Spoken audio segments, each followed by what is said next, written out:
So this video is going to be a very technical video. It's going to be something that you can come back to over and over again. And I'm basically going to break down step by step how we structure the pitch section of our challenges in a way where we can sell high ticket offers without using a sales team or without using a sales call. So this is the same pitch templates that we keep using over and over again every single time we want to pitch a high ticket offer to an audience for any of our clients. And it works really well because this pitch template has made over $1 million plus for all our clients combined. So it works really well. And we've been able to use it to sell high ticket offers, like I said, without using a sales team or anything like that. So if you're not familiar with me, my name is Opie and I run a marketing company that helps online coaches and consultants sign more of their dream clients and scale. And we've generated millions of dollars for online education businesses and we've helped them sign thousands of clients using virtual events. So let's just get into it. So it's going to be a technical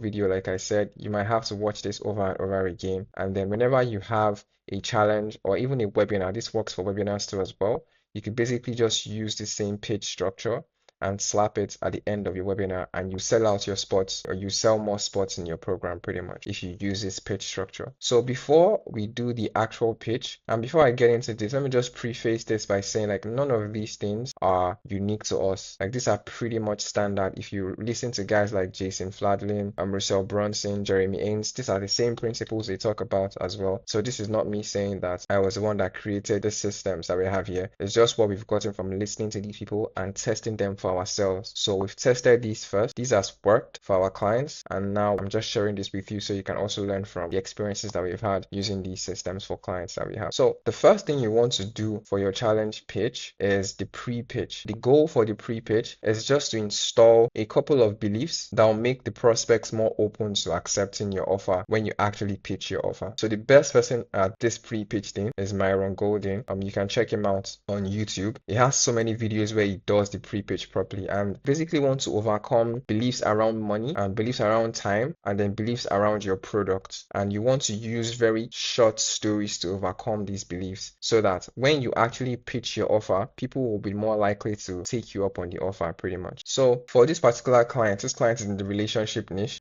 We have 5 examples of this pre-pitch right here.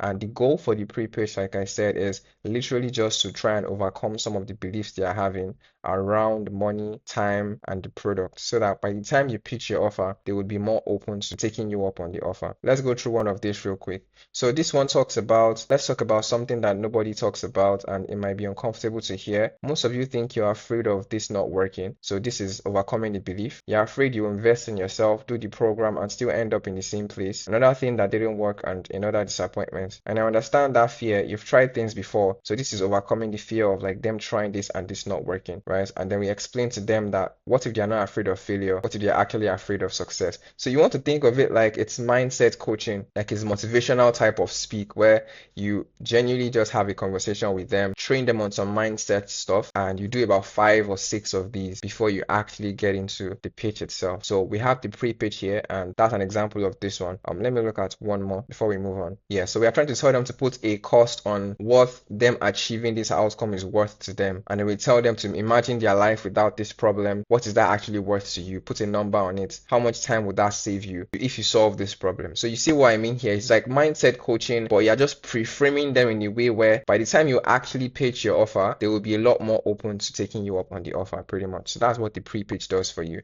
So again, like I said, I don't know why I keep saying this, but this is going to be a very long video and it's going to go very, very in-depth, and it's going to be very, very technical. So if you're getting bored by the first 5 minutes already, I can't help you pretty much. So you're going to have to watch this over and over again if you truly want to understand how this works. But that's the first thing. The pre-pitch is a really solid thing that you need to do. It takes about 30 minutes-ish, depending on how long your actual challenge content is. But the pre-pitch is solid and you want to use the pre-pitch. So once you've done the pre-pitch, you want to do a recap of what you've already covered over the past 3 days, over the past 2 days, over the past 1 day. If it's a webinar, webinar over the past 90 minutes, if it's a challenge, over the past X amount of days that you've been doing the challenge for. And the reason for this is you want to remind them of everything you've been able to achieve with the prospect over that time period. So on this challenge, in this example, we've covered list out the best 10 to 20 things that you've covered on the webinar up until this point, right? The best 10 to 20 things. And you want to speak in terms of they've already achieved this thing, or they already understand the process that you've shown them. So, and another thing that is important here too as well is you really want to put the focus on the benefits, outcome, and results that they can achieve based on the lessons that you have taught. So it's not really complex to do. Say for example, we have a training on teaching people how to start a med spa or an aesthetic practice. And then during the training, we taught them how to find a medical director. We taught them how to price their services. So we want to say something like, on this challenge, I've shown you how to price your services, but we don't want to stop there. We want to list out the benefits and outcomes of what would happen if they implement those lessons. And by pricing your services properly, you can now work less because you're making more for the time you're putting in, right? You can feel like you're finally getting paid what you're worth, that kind of thing. So you want to focus on outcome and results they will get as a result of the things you've taught them, just to really put their minds on an outcome state and a very result focused state, because people don't buy like the features, as you probably know, they buy the results. So you want to really focus on that in this recap section. So you want to take the best 10 to 20 bangers you've dropped, and because of that you can achieve XYZ results. Let me do another example. So in this challenge, I've shown you how to negotiate prices with medical directors so that you can start your med spa with less fees. You can have more money left over to invest in marketing and other things, and so on and so forth. So that's kind of like the idea behind it. So you now know how to plus benefits, outcome, or result, and you want to list out about 10 to 20 of this, like back to back to back to back to back. So once you've done that, the next thing you want to get into is I think Jason Fladlin calls this half a dozen yeses. So half a dozen yeses, what this does is it puts the audience in a yes state. You've probably heard this, like I think it was Russell Brunson that said this to us, but that the more in agreement the prospects are by the time you're about to pitch your offer, the more likely it is they are going to say yes to your offer. So the more like yeses you're getting from them before you actually pitch your offer, the more in agreement they would be with you when you pitch your offer, and the more likely you increase your conversion rate. So half a dozen yeses here just puts them in an agreement state. If you've read Robert Cialdini's book, I'm not sure I pronounced that name correctly, but if you read Robert's book Persuasion or so, it talks about these concepts so as well, and you literally want to do this in your pitch framework. So before I continue, if you go through this pitch section, right, you will notice like this is about 63 slides, for example, for this client, right? And you'll notice it's very, very in-depth, and you spend a lot of time on this. And the reason why it is this in-depth is you're trying to sell a 5K program without a sales call. You need to do a lot of things to actually convince these people to purchase. You need to spend a lot of time with them. And if you compare that to, say, you take let's say you sell 10 spots and it takes you 2 hours to go through this pitch, for example, and you compare that to taking a sales call with 10 people and spending 60 minutes on each call before you close the same 10 spots, you can see you end up spending more time if you take like the sales call. So it's very important for you to actually follow this process to the T, just because it's very high leverage if you can make this work. And you can spend about 2 hours on this page, close about 20-30 people, make hundreds of thousands of dollars, compared to you having to take a single sales call with each individual person. So it might feel like this is a lot, but it's very important that you actually follow this to the T. So half a dozen yeses. So we're asking questions like, do you finally understand why you keep facing X problem? This is specific to the niche, so it won't make sense for me to read this out for you specifically. But do you finally understand why you keep experiencing X problem? Are you glad you showed up this week or you showed up today? Can you see the advantage you have now? Can you see how to solve the problem at the roots? This is like specific to the niche so as well. But we're just trying to get them to say yes to a bunch of things, about 6 or so things. And then once we get enough yeses, we now get into the next bit of this. So the next bit of this is we are trying to transition smoothly into pitching the offer. So Jason Fladlin has a way of doing this. Russell Brunson has a way of doing this. Like different marketers have different ways of doing this, but I found like this Jason Fladlin one to be my favorite, just because it's easy and it's easy to execute for clients too as well, and it doesn't feel weird for the clients. So a lot of people feel very weird when they are about to transition from the content to the pitch. But if you follow this structure that I have here, you find that it is easier for you to actually transition into the pitch without you feeling like weird or feel like you're trying to benefit yourself or not benefit the prospect or anything like that. So it's very important that you transition in this manner. So all of these like the recap, the half a dozen yeses, all these things are literally ways to transition. It's part of the entire transition process. And you see, like the more you do this, the more you get feedback from the audience, the less and less anxiety you would feel going into the actual pitch. If you're an absolute savage and like you've pitched a million times on webinars, then you won't have any issues with this. But if you're pitching for the first time and you don't feel comfortable pitching to a live audience, then this structure that we have here will make it a lot more relaxing for you to do the actual pitch, right? So the idea here is to show them that no matter what we've covered together over the past 3 days or so, it is not still enough information for you to achieve the full transformation, because you can't solve a problem as complex as this in just 1 day or 2 days. And if you want to genuinely solve the problem, then you need me to show you this next thing. So it's basically us framing the next thing we're about to show them as what they need to achieve the full transformation. That's literally what this section does. And it just goes like, even if we had 2 weeks together instead of just 3 days, it's going to be hard, almost impossible to create lasting transformation and give you the full extent and benefits of all that I could give you. So you see what we are doing here. If you want to achieve the full extent of the benefit, you need to get into this next thing that I'm about to share with you. That's literally how this goes. So that's that. And then once we get into this, we also want to do the 2 choices close. This is a very common close. So you hear me say the word close, close, close, close over and over again. And a close is basically a series of words that you say to people to try and persuade them to take an action that you want them to take, pretty much. There are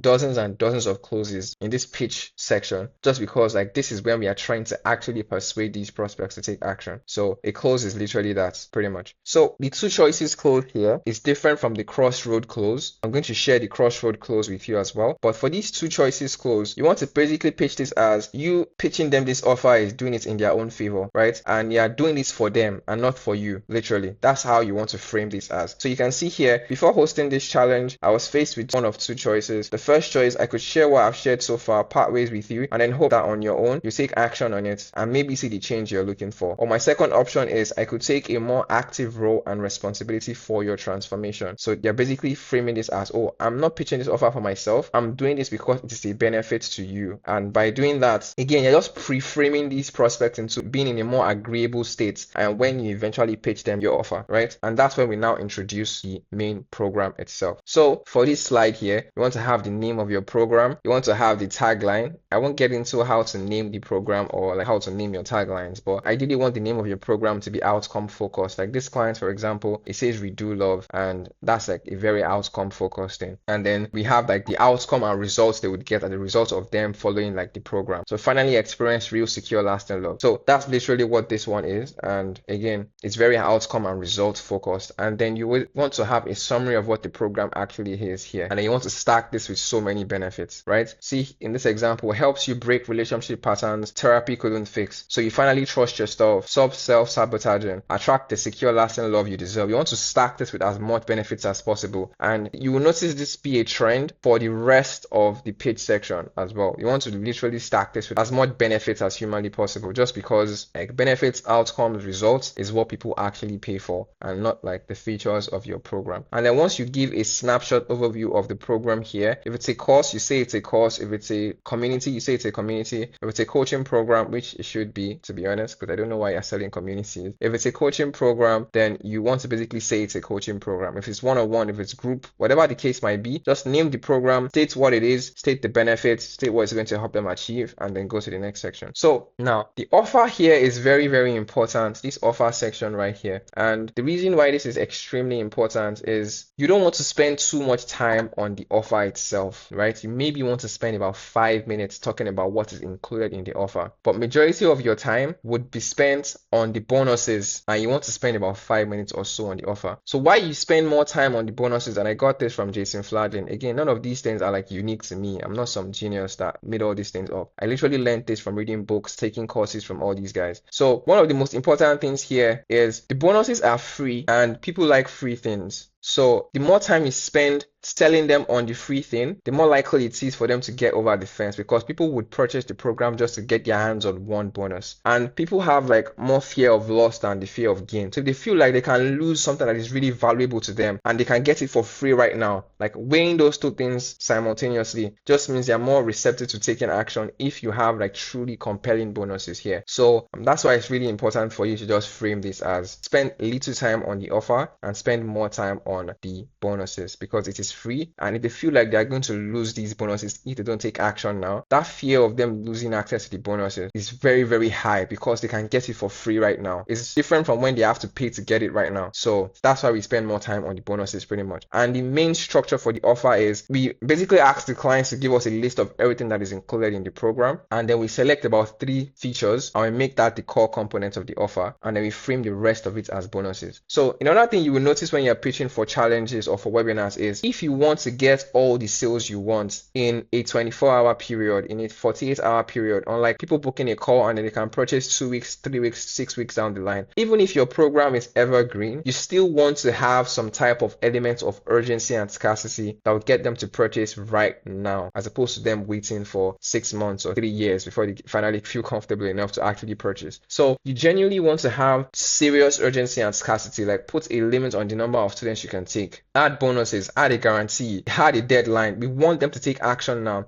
And that's why I really like challenges, because the sales cycle is very short, because something that would take you 2 months to close a deal, you could literally close that amount of people in like 3 days, just because you have all these extra bonuses, all these extra incentives and so on and so forth to get people to take action right now instead of waiting. So for this particular one, literally what you want to do is break down the offer, take like 3 components, like the 3 main things that you give them in the program. Like in this case, we had one-on-one calls, we had tools and resources, and I think we had like worksheets and stuff as part of like the main core components of the offer. And then you get into it like real quick in 5 minutes. You basically want to taste what it is, list some features, and if you notice, these features have like benefits that go with it. Like you want to have as little features as possible and as much benefits as possible. So in this case, you get 55 minutes of focused one-on-one work each week. That is the feature, right? And then we go into the benefits. What this is going to help you do. Like they're not buying the calls, right? You're getting what it's going to help them achieve. And you want to list 3 to 4 features. You want to future pace them on what their life would look like after they've already implemented these features, and then you want to add proof. So this is the structure that we follow for the offer section. So we literally do this for the 3 components of the offer. List out 3 to 4 features plus benefits. You list out what their life would look like when they've already achieved the thing, or when they've already implemented the thing, or when they've already gotten access to the thing, and then you add proof and you're good. So the pitch, to be honest, is the most formulaic part of the entire like challenge scripting process, or the entire challenge process, just because there's a step-by-step formula that you need to follow. And if you hit all those points, I don't see why this will not work for you pretty much. So we do this exact same process for the second element of the offer,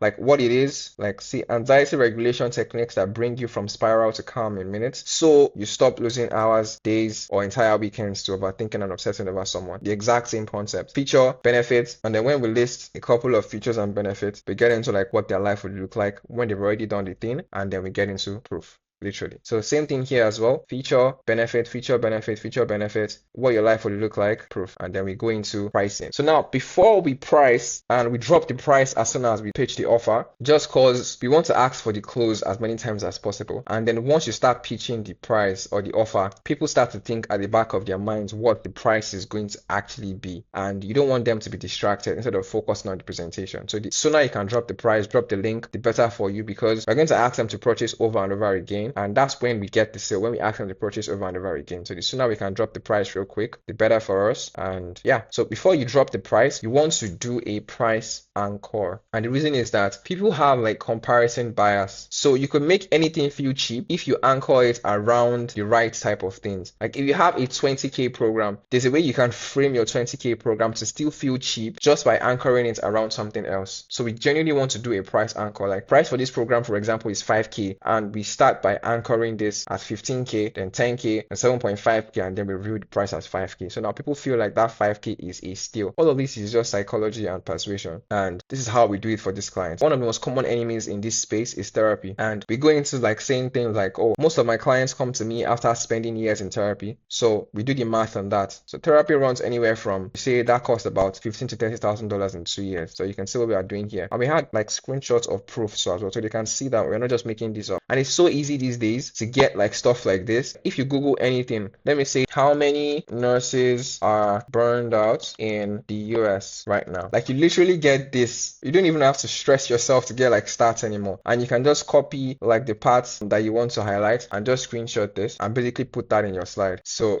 it's so crazy these days how easy it is to do these things. Because like 3 or 4 years ago, I had to like search for articles, go on Reddit and stuff to find articles to show proof. But now it's so easy these days to just get stuff like that and put them on your slides. So for this client example, that was literally what I did. And you can see here the average range that therapists charge. And then we start by doing that first. And then we say we're not actually going to do that. And we even have proof here to back up that claim of that they might most likely spend $15,000 to $30,000 on therapies. Because we have a client that gave us a case study that says she spent 2.5 years in therapy and she still could not solve our problem. And after joining our program, was able to solve our problem. It's so crazy how this works. We have proof here, and then we say, oh, if you wanted to charge $10,000, it will still be a bargain just because of this reason. But I'm not going to ask you X amount, right? But I could easily justify charging even more money for this. And then we just keep framing them with even more proof. And we just keep anchoring this around, oh, this is worth $30,000, but I'm not going to charge you $30,000. But even if I wanted to charge you $20,000, here's why I could charge you $20,000. But I'm still not going to charge you $20,000. But even if I wanted to charge you $10,000, here's why I could charge you $10,000. But I'm still not going to charge you $10,000. This is literally how you want to structure it. I know it's like a mouthful, but this is literally how you want to structure like this particular section, where you start by saying, oh, I could charge $30,000 for this, and here is why, but I'm not going to charge you $30K for this. But if I wanted to charge you $20K for this, I could charge you $20K for this, and here is why, with proof. Like as much proof as you can add here, the better. Don't just state it. You can literally see that everything we do here is proof. Proof from the therapy thing, proof from case studies from and testimonials from clients, proof from a bunch more clients, proof from our background and our story so as well. Literally, you want to have as much proof as possible here, and then you now finally review the price. And if you notice in the slides, like we prompt the clients to pause in certain sections, and the reason for this is because to make it more dramatic. The more drama you add to this, the better it will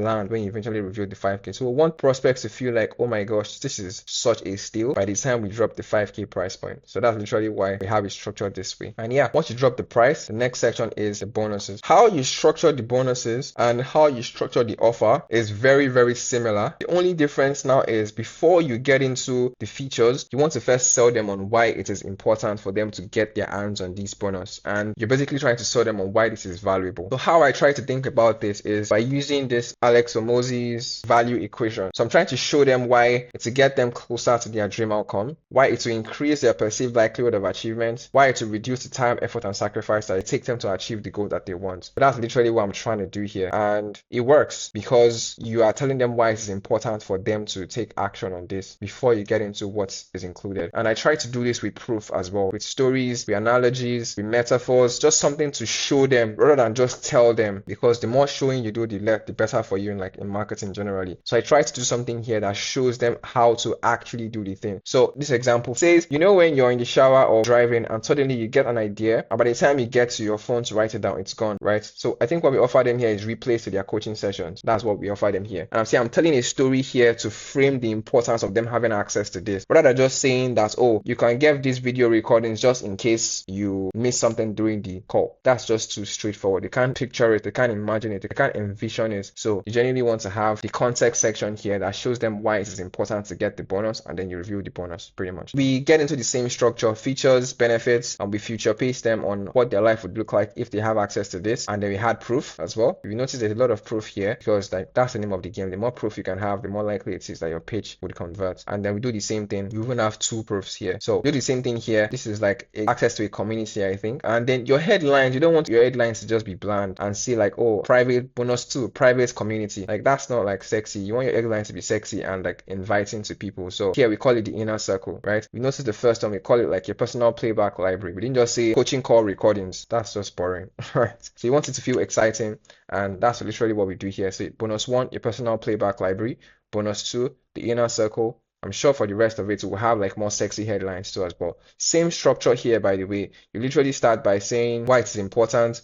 You get into the features of the program and the benefits, like very big on the benefits. And then once you have the benefits, get into like what their future would look like when they have access to this. And then when you explain that as well, you want to get into proof, right? Proof is very important, especially for the bonuses. If you don't have proof for like the main elements of the offer, make sure you add proof in the bonuses. And then your proof doesn't always have to be case studies from clients. It could be case studies of yourself. It could be stuff like this that you just find on Google, right? It could be facts or statements of truths. So you just have to add something at the end of it to just show them that, okay, all these claims I've made for you so far, there's actual proof that backs up why it is true. So that's that. So we get into bonus 3 now, and see, this is literally just email support, or like access to email how when you have questions. And you can see we call it SOS email support. So you want the headlines to sound like very sexy and very exciting for prospects, just so it's marketing, right? You want it to feel very exciting for prospects, so they feel like they're getting a steal when they get their hands on this. And then you see this one when we are painting the importance of having access to email support. Like, we're just telling them on email support here, but we are framing this as something that, oh, you need to have access to this. And we paint a picture of what would happen if they don't have access to this in this case here. So you can see, let me paint you a picture for you. It's 11 p.m. on Thursday. He hasn't texted back in 6 hours. Your chest is tight. Your mind is racing. You've already drafted 3 texts, deleted 2, sent 1 you wish you hadn't, and your next session with me isn't until Tuesday. You're trying to stress the importance of having access to the client when they are not having the one-on-one session. So you're just painting a picture here. It has to be as visual as possible when you're telling them on why this is actually important. So that's literally what we do here as well. And then we get into the rest of it. So features and benefits, same structure, literally. And then future page them on what their life would look like. And then we have proof. One thing I forgot to mention is you want to stack your bonuses. So you know how Russell Brunson has that like value stack thing where like it stacks and says, oh, this is total worth of this is like $100,000, and oh, you can pay $997 for this. That works. That works. But first off,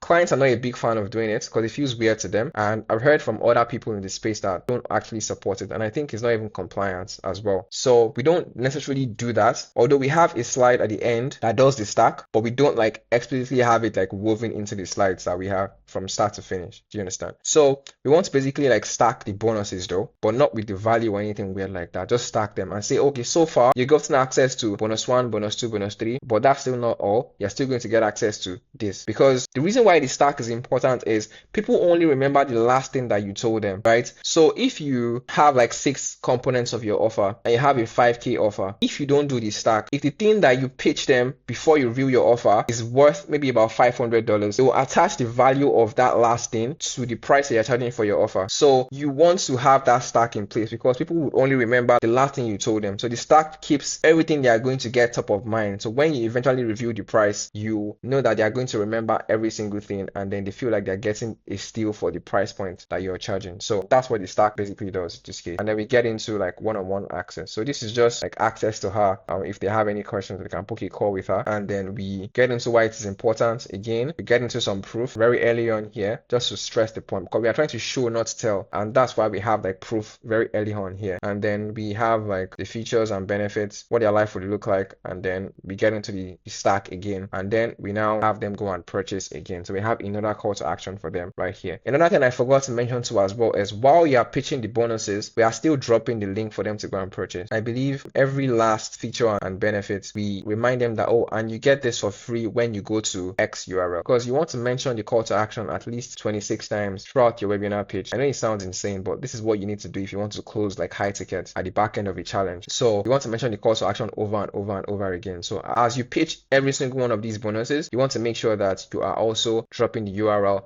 at the end of the bonuses. So this one here just basically walks them through how to purchase. So you want to share your screen, tell them, oh, click on this button here, put in your card details. The bonuses are going to expire once this countdown timer on this page here should end, and so on and so forth. So you basically want to have that be the case and just walk them through what it would look like to purchase, and then you drop your guarantee. So one thing that I've learned recently is before you drop a guarantee, before you drop a payment plan, you basically want to pre-pitch the guarantee as well, or pre-pitch the payment plan. And I just learned that very recently from Jeremy Ains, by the way. And the reason why is that you want to put people in an agreeable state. You want them to have the right beliefs that supports them taking action on the guarantee, the payment plan, payment options, and so on and so forth. So before we drop a guarantee, before we drop a payment plan, we pre-frame them first, so that if someone has any bad beliefs around payment plans, we can basically overcome those beliefs by pre-framing them first. So the guarantee one here is literally an example. So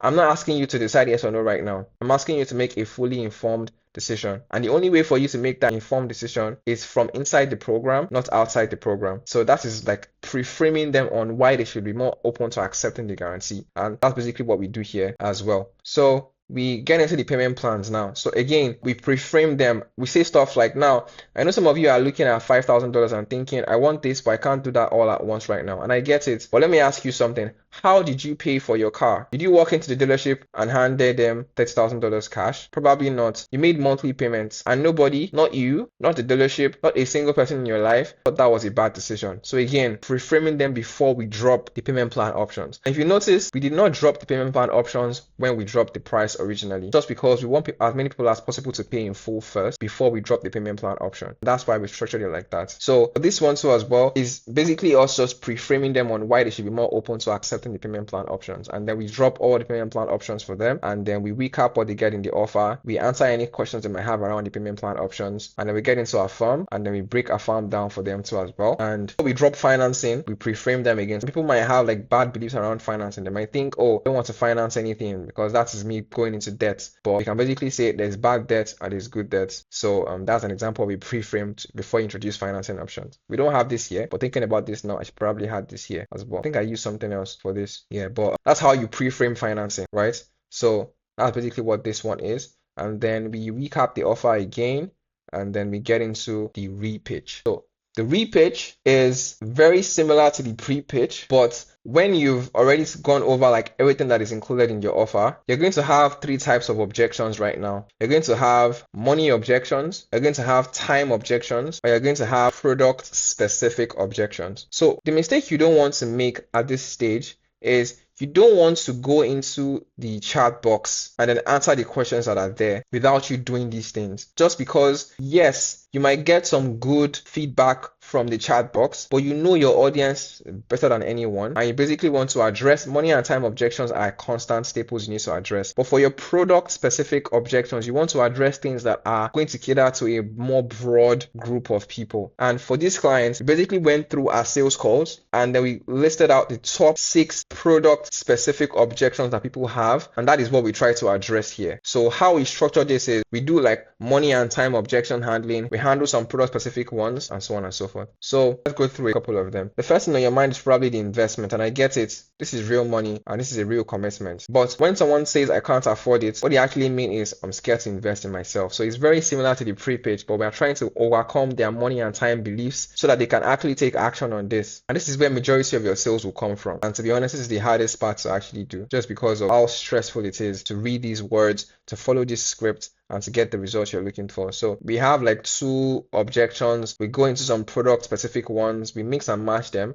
up until we get to the end. Let me pick any random one again and show you how that works. Okay, this is another time objection, right? And then it says, and that brings us to the real question, time. Lots of you are thinking, I want to do this, but when things calm down a bit and I'll be ready. This is a belief that a lot of people have, and then you basically want to overcome that belief too as well. So that's literally what we do here. So this is what we call the re-pitch. And after every single one of these closes, you basically want to send them to the call to action again. See an example of this. So go to redolove.com/go right now, because the less time you feel like you have, the more you need this. So you want to send them to the call to action over and over and over and over again throughout this entire process. So that's that too as well. And then we now also have you still going over even more closes. So this was a webinar. I would do like these 2. Like once you've gone through all the product specific questions that you know your audience tends to ask, you can keep going through money and time closes, because that's going to be the biggest objections you would get.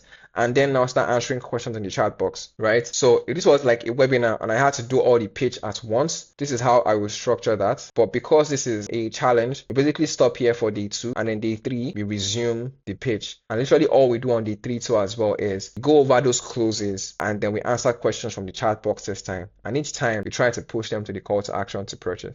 So this is like a high level overview of how the system works. You can see it's a lot to cover. If you do this, you maybe spend about like 45 minutes to 90 minutes on your pitch section. We structure the pitch in this way, and you provided value so far from your challenge. You could literally sell offers as high as 7.5k straight up from a challenge without you having to use a sales team or anything like that. If you found value in this, make sure you like the video. You have to like the video because I spent so much time talking on this. So make sure you like the video. Make sure you subscribe as well if you want more videos like this in the future. And if you are a coach or a consultant and you would like us to build you a virtual event that could add 250k to 500k plus to your business, then there's a link in the description to learn more about what we do, and you can check that out if you want. And yeah, thank you so much for watching the video to the end, and I'll see you guys in the next one. Peace.